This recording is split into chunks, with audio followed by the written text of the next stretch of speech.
रहीम dear students, अस्सलाम वालेकुम। First year physics का लेक्चर नंबर 35 आज हम स्टार्ट करेंगे। पिछले लेक्चर 34 के अंदर हमने दो रिलेशन ड्राइव किए थे फाइनल वेलोसिटीज के, v1 प्राइम और v2 प्राइम। तो वो फार्मूले मैंने दोबारा लिख दिए हैं क्योंकि आज इनको हम यूज़ करेंगे। v1 प्राइम m1 में से m2 नफ़ी करना है और v2 प्राइम में m2 में से m1 नफ़ी करना है, पहली टर्म्स जो है। और इसके साथ v1 आएगा, इसके साथ v2। दूसरी टर्म में 2m2 v2, उधर क्या आ जाएगा 2m1 v1 आ जाएगा। बटे के नीचे जो है वैल्यू क्या रहेगी, सेम रहेगी। फर्स्ट केस है, देखेंगे कि अगर दो ऑब्जेक्ट्स, दो मैसेज इक्वल हों, इक्वल मैस अगर टकराएं तो टकराने के बाद उनकी वेलोसिटीज क्या होंगी, यानी v1 प्राइम क्या होगी, v2 प्राइम क्या होगी। हाँ भाई, अगर m1 m2 के बराबर है तो क्यों ना फिर इसको हम सिंपली क्या कह दें, m कह दें। अगर ऐसा हम लिख दें तो इक्वेशन 1 में जहां जहां m1 m2 नजर आए वहां m पुट करते जाएं, आपके पास खुद ब खुद v1 प्राइम का जवाब निकल आएगा। देखिए v1 प्राइम इक्वेशन 1 इंप्लाइज, गौर से देखिएगा, सब में फिर यही तरीकाकार होगा। v1 प्राइम m1 की जगह m नफी m1 की जगह m, m2 की जगह भी m, साथ v1 लिखा हुआ है, बटे m जमा m plus 2m v2, m2 की जगह m, जहां जहां m1 और m2 नजर आए वहां m पुट कर देना आपने, बटे क्या आ जाएगा m प्लस m।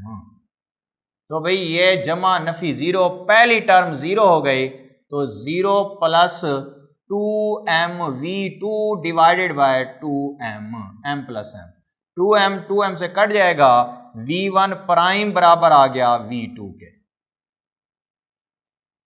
क्या मतलब है इसका? इसका मतलब है जो पहला जिस्म है उसकी वेलोसिटी टकराने के बाद वही होगी जो पहले जिस्म दूसरे जिस्म की है टकराने से पहले। ठीक है, फिर इसमें आसान अल्फाज में समझा देता हूं, अभी मैं डेरिवेशन कर रहा हूं। हाँ भी, इक्वेशन 2 इंप्लाइज, अब v2 प्राइम निकालेंगे। हाँ जी, v2 prime is equal to m नफी m ज़र्ब v2 divided by m plus m plus 2m v1 divided by m plus m। तो ये जीरो हो जाएगी पहली term, v2 prime is equal to 0 plus 2m v1 divided by m plus m, 2m हो जाएगा, 2m से cancel, तो v2 prime बराबर आ गया v1। लो भाई, पहले जिस्म की वेलोसिटी वही होगी जो दूसरे की है टकराने से पहले, और दूसरे जिस्म की टकराने के बाद वही होगी जो पहले जिस्म की है टकराने से पहले। यानी यूं समझें कि velocities are exchanged, velocities are exchanged. ठीक है, मसलन मैं इसको आसान अल्फाज में यूं समझाता हूं कि ये दो जिस्म हैं, इनके मासेस हैं बराबर, तो इलास्टिकुलियन के मुताबिक जो जवाब निकले, टकराने से पहले अगर इसकी 5 मीटर पर सेकंड वेलोसिटी है और इसकी 2 मीटर पर सेकंड है, तो टकराने के बाद एक्सचेंज हो जाएंगी। जो ऊपर लिख रहा हूं ये टकराने से पहले, टकराने के बाद इसकी हो जाएगी 2 मीटर पर सेकंड और इसकी कितना हो जाएगी 5 मीटर पर सेकंड। तो ये एक्सचेंज हो जाएंगी वेलोसिटीज टकराने के बाद अगर इक्वल मास हो। केस 2,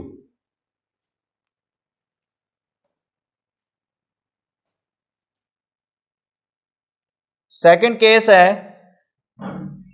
वही कि if m1 is equal to m2 and v2 is equal to 0। Second case है।